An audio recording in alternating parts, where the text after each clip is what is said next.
Nestorius was Archbishop of Constantinople from the 10th of April 428 until August 431, when the Emperor Theodosius II confirmed his condemnation by the Council of Ephesus on the 22nd of June. His teachings included a rejection of the long-used title of Theotokos, Mother of God, for Mary, Mother of Jesus, and were considered by many to imply that he did not believe that Christ was truly God. This brought him into conflict with other prominent churchmen of the time, most notably Cyril of Alexandria, whom he accused of heresy. Nestorius sought to defend himself at the First Council of Ephesus in 431, but instead he found himself formally condemned for heresy by a majority of the bishops and subsequently removed from his see. On his own request he retired to his former monastery in or near Antioch. In 435 Theodosius II sent him into exile in Upper Egypt, where he lived on until 450, strenuously defending his orthodoxy. His last major defender within the Roman Empire, Theodort of Cyrrhus,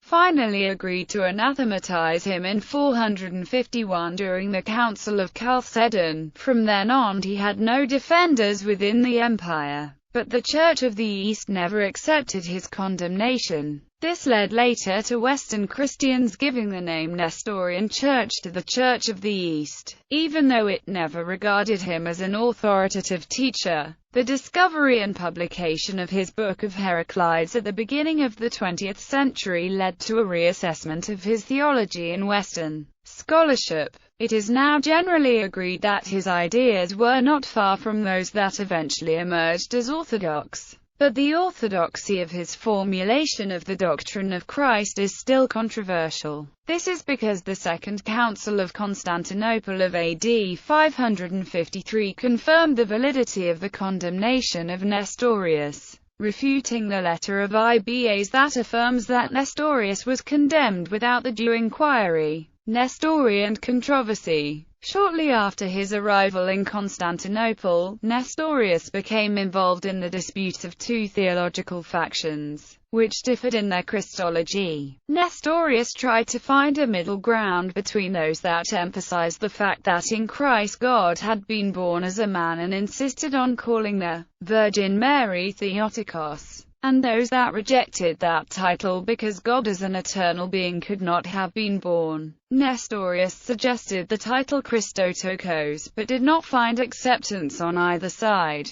Nestorianism refers to the doctrine that there are two separate hypostases in the incarnate Christ, the one divine and the other human. The teaching of all those churches which accept the Council of Ephesus is that in the incarnate Christ is a single hypostasis, at once God and man. This latter doctrine is known as the hypostatic union. Nestorius's opponents charged him with detaching Christ's divinity and humanity into two persons existing in one body, thereby denying the reality of the incarnation. It is not clear whether Nestorius actually taught this. Eusebius, a layman who later became the bishop of the neighboring Dorylaeum, was the first to accuse Nestorius of heresy, but his most forceful opponent was Patriarch Cyril of Alexandria. All this naturally caused great excitement at Constantinople, especially among the clergy, who were clearly not well disposed towards the stranger from Antioch.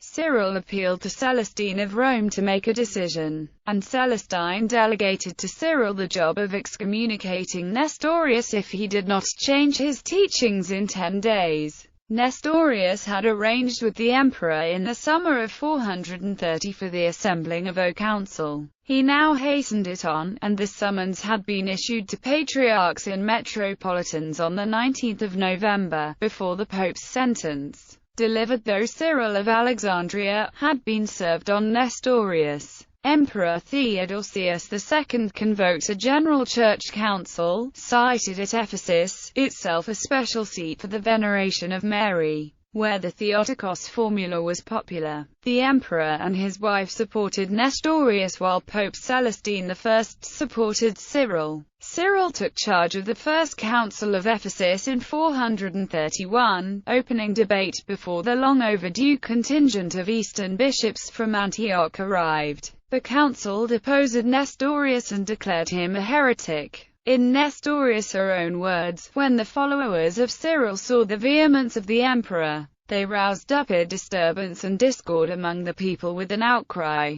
As though the emperor were opposed to God, they rose up against the nobles and the chiefs who acquiesced not in what had been done by them, and they were running hither and thither, and they took with them those who had been separated and removed from the monasteries by reason of their lives and their strange manners, and had for this reason been expelled. And all who were of heretical sects and were possessed with fanaticism and with hatred against me. And one passion was in them, mad Jews and pagans and all the sects. And they were busying themselves that they should accept without examination the things which were done without examination against me, and at the same time all of them, even those that had participated with me at table and in prayer and in thought, were agreed against me in vowing vows one with another against me. In nothing were they divided. But while the council was in progress, John I of Antioch and the Eastern bishops arrived, and were furious to hear that Nestorius had already been condemned. They convened their own synod, at which Cyril was deposed.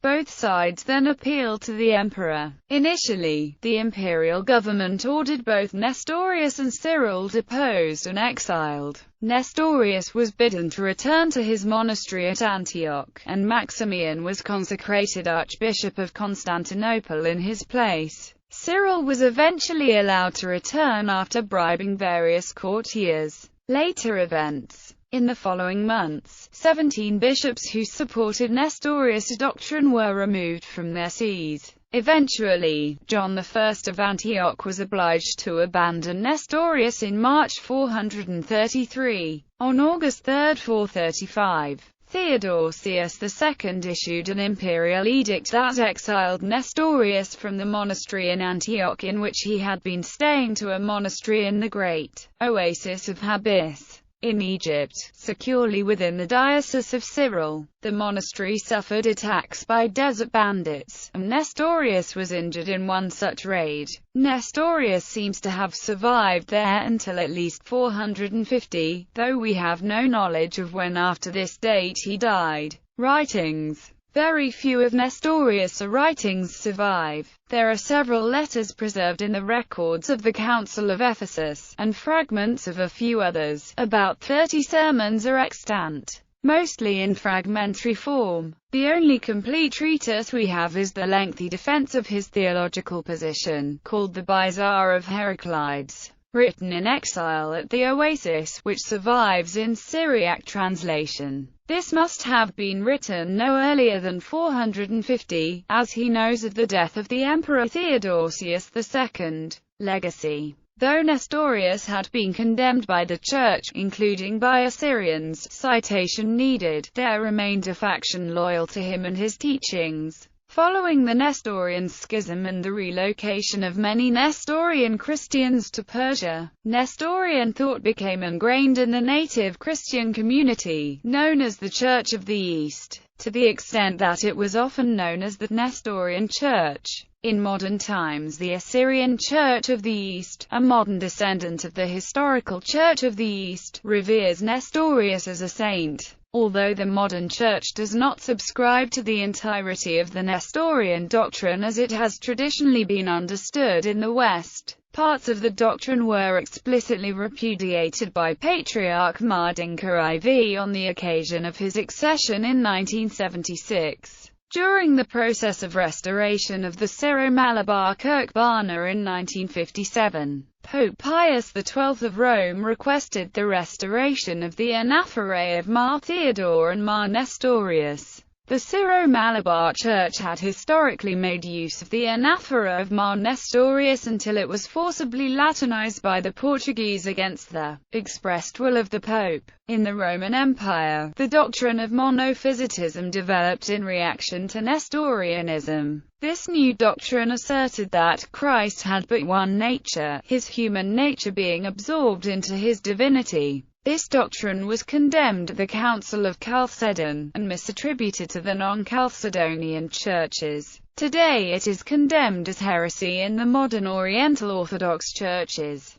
Bazaar of Heracleids. In 1895, a 16th-century book manuscript containing a copy of a text written by Nestorius was discovered by American missionaries in the library of the Nestorian Patriarch in the mountains at Karnak, Hakkari. This book had suffered damage during Muslim conquests, but was substantially intact, and copies were taken secretly. The Syriac translation had the title of the Bazaar of Heracleids. The original 16th-century manuscript was destroyed in 1915 during the Turkish massacres of Assyrian Christians. Edition of this work is primarily to be attributed to the German scholar, Friedrich Lufs, of Halle University. In the Bazaar, written about 451, Nestorius denies the heresy for which he was condemned and instead affirms of Christ. The same one is twofold, an expression that some consider similar to the formulation of the Council of Chalcedon. Nestorius' earlier surviving writings, however, including his letter written in response to Cyril's charges against him, contain material that has been interpreted by some to imply that at that time he held that Christ had two persons. Others view this material as merely emphasizing the distinction between how the pre-incarnate Logos is the Son of God and how the incarnate Emmanuel, including his physical body, is truly called the Son of God.